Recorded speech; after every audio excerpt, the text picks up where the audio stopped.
The glamorous Hollywood stage is being shaken by an unexpected scenario. This time, Meghan Markle's opponent isn't sensationalist tabloids or private family conflicts, but a towering giant in the fashion world, Chanel. Beyond subtle warnings, the French heritage brand is reportedly officially entering a legal battle with an $8 million lawsuit. The lawsuit centers on allegations of breach of contract and wardrobing, a term notorious in the luxury retail industry. This isn't just a typical financial dispute. It's a powerful declaration of war, signaling that the veil surrounding the Duchess's royal life is being lifted under the strict scrutiny of the law. The excitement, mixed with a hint of intimidation, lies in the fact that Chanel isn't acting impulsively. They are proving that in the world of luxury, trust is the most precious thing, and once shaken, the price to pay is a grim, multi-million-dollar sum. $8 million is not just compensation. It's a chilling warning to anyone who dares to challenge the limits of an empire that values reputation more than gold. However, what's holding the world's breath isn't just the enormous sum, but the details gradually emerging about a sophisticated system behind those glamorous red carpet appearances. These weren't random incidents. According to sources, it was a meticulously calculated process to seize the spotlight without paying a commensurate price. So, how can a professional team turn the most exclusive boutiques into their own free fashion library? Get ready, because the mechanisms of this so-called retail fraud campaign will astound you with their sophistication, as we're about to discuss.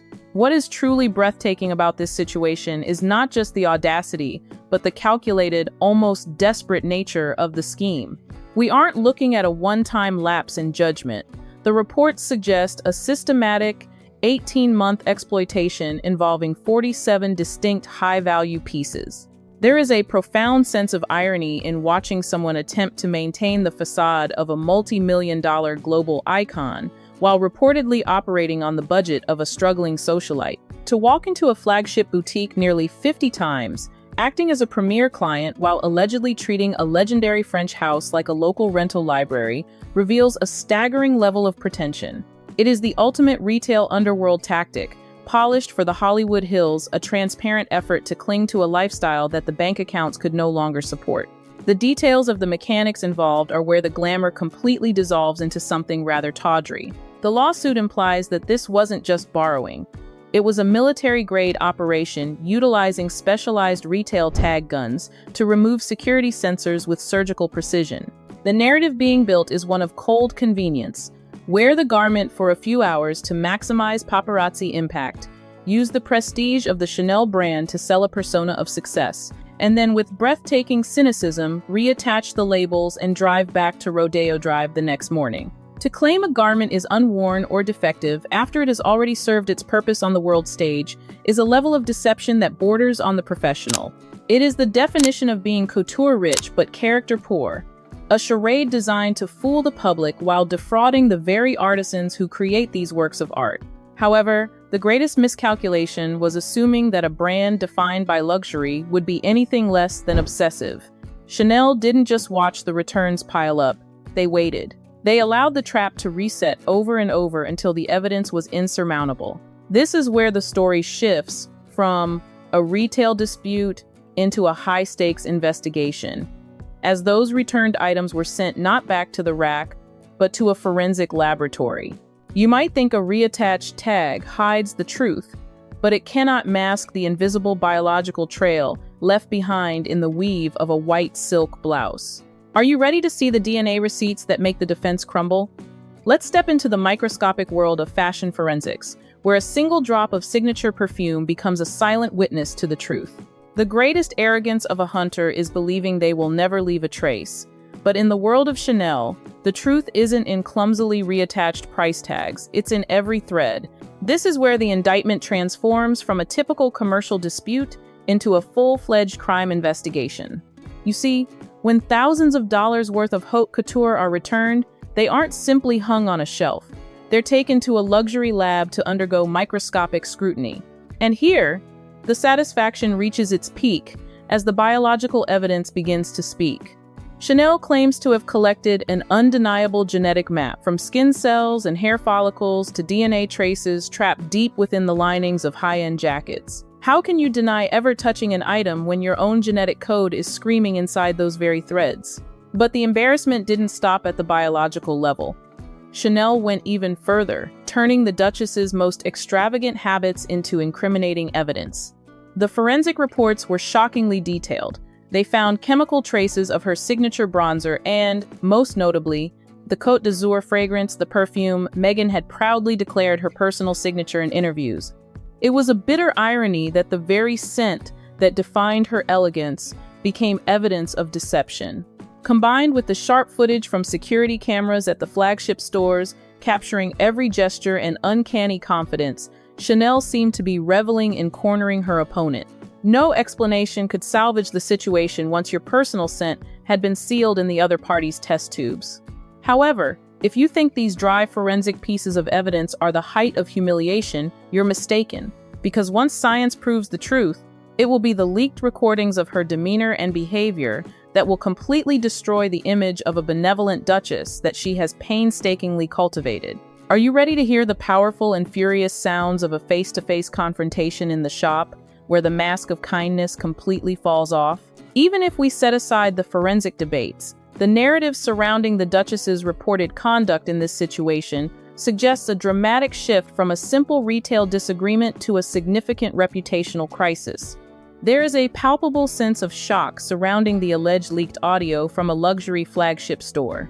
The descriptions of these transcripts paint a picture far removed from a public image of compassionate leadership, suggesting a moment of intense volatility.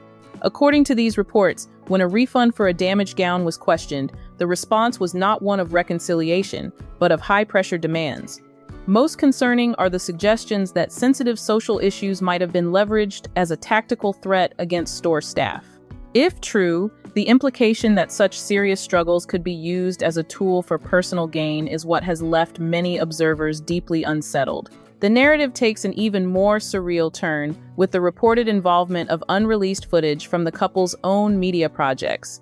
It is suggested that behind-the-scenes B-roll footage never intended for public eyes may contain what some are calling a smoking gun.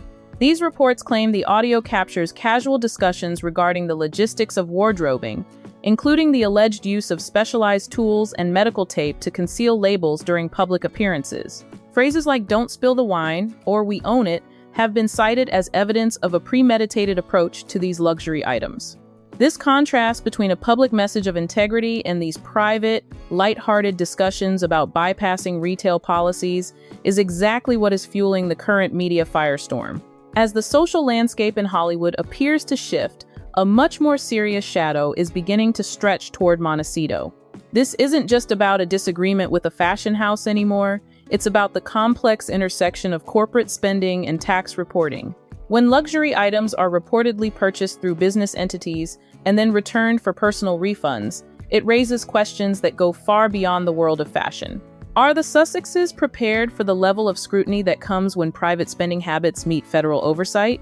Let's look at the Al Capone effect, where even the most prominent figures can find their entire world dismantled by a simple paper trail. Are you ready to see how a simple shopping habit might have just triggered the most feared financial investigation in America? Let's talk about the IRS and the Al Capone trap that is currently closing in on the Sussexes. While the public dispute with Chanel is a branding nightmare, a much more formidable shadow is reportedly emerging from a far more calculated entity, the Internal Revenue Service.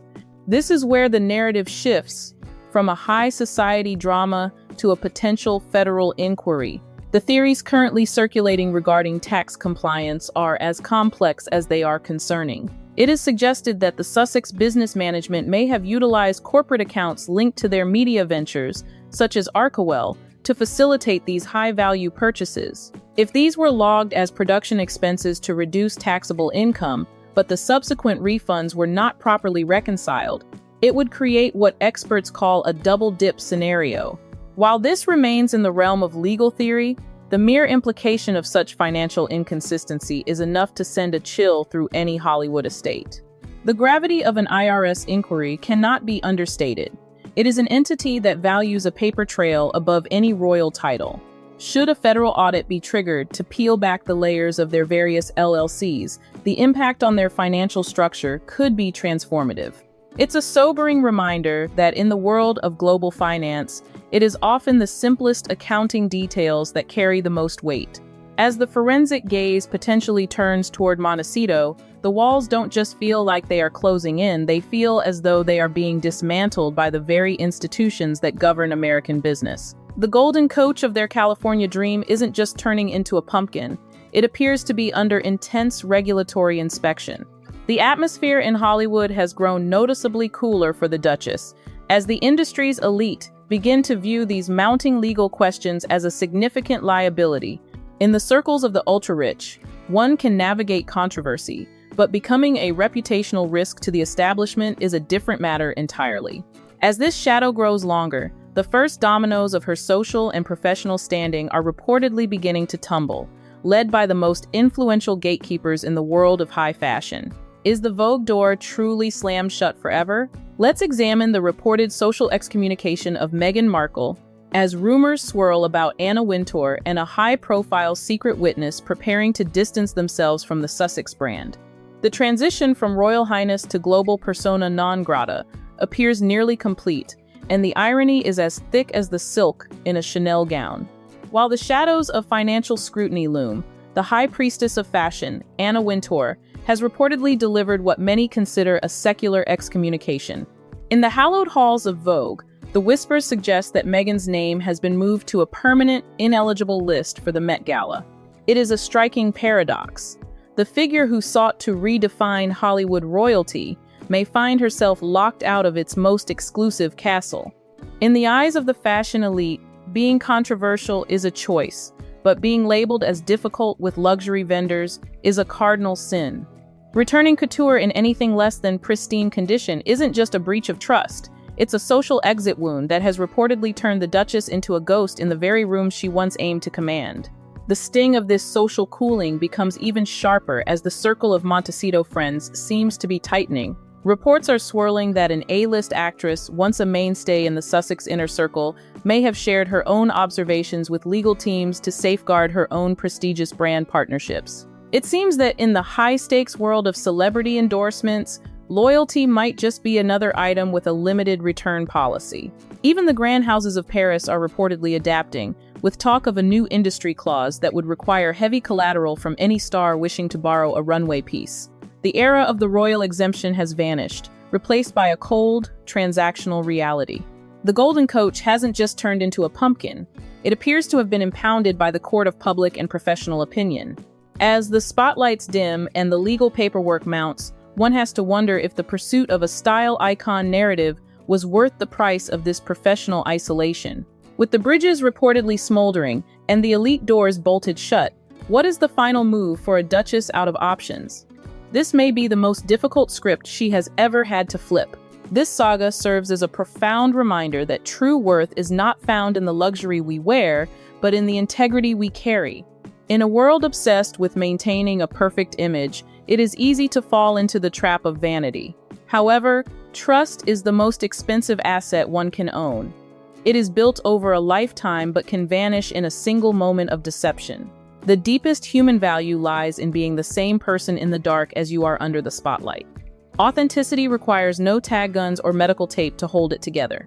When we choose honesty over shortcuts, we secure a legacy that no legal battle can ever dismantle. Integrity is, and will always be, the ultimate luxury. Thank you for joining us on this deep dive. If this story resonated with you, please like the video, share your thoughts in the comments, and subscribe to our channel for more insightful content. Your support means the world to us. Thank you for watching.